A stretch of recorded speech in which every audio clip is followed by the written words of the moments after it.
रोगी मरीजे चिकित्सा अभाव मरीजे मरीगले किए दायी रही सरकार दायी रही तेणु सरकार एटा कौन बुझी ना बुझा उचित तो माने गंभीर कथा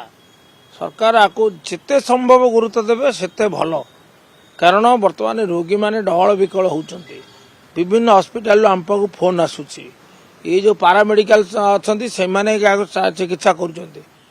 चिकित्सा वंचित रोगी सेवा वंचित तेणु सरकार आक सहित जो विभिन्न दफा 10 दफा प्राय 10 दफा सम्मिलित दाबी अच्छे सहित आलोचना कर यार अंत घटातु मु भावुची आज ही ये कार्य करतु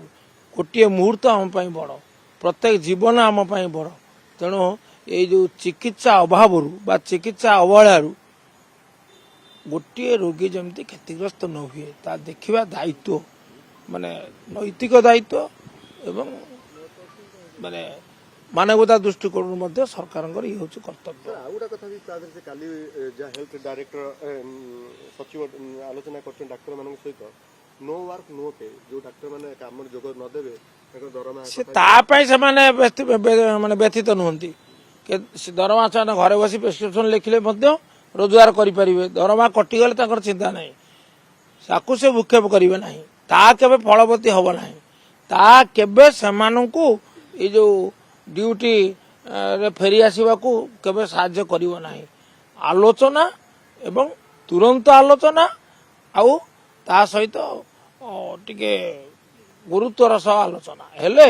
निश्चित फल बाहर सरकार को नाली आखि को डाक्टर माने खाली कहउतले ओमसा संघ कहले आमे डरिनो आमे आउरी याकू कठोर करिवो या तो कठोर हेले रोगी सेवा आउरी बाधा प्राप्त हो रोगी सेवा रोगी मरिबे आ आपण बाधा प्राप्त हो कोन भिन्न भाव रे कहउचंदी रोगी मरी जिबे चिकित्सा अभाव मरी जिबे मरीगले किए दायी रही सरकार दायी रही तेणु सरकार एटा कौन बुझी ना बुझा उचित माननीय मंत्री सहित मोर 5 दिन तले देखाई से आलोचना कहले मु डाक्तर मान सहित आलोचना करी प्रायतः सफल होती 29 तारिख घटना मुझे कहूँ किंतु एक देखला आरंभ हो आंदोलन 3 दिन होगा तेणु आउ काल विलंब न करी सरकार सबू काम छाड़ी वर्तमान डाक्तर मानकर जो धर्मघट किपरि प्रत्याहूत हम से माने ड्यूटी को फेरिबे रोगी सेवा करिवे मूल्यवान जीवन रक्षा हबो ता पई ध्यान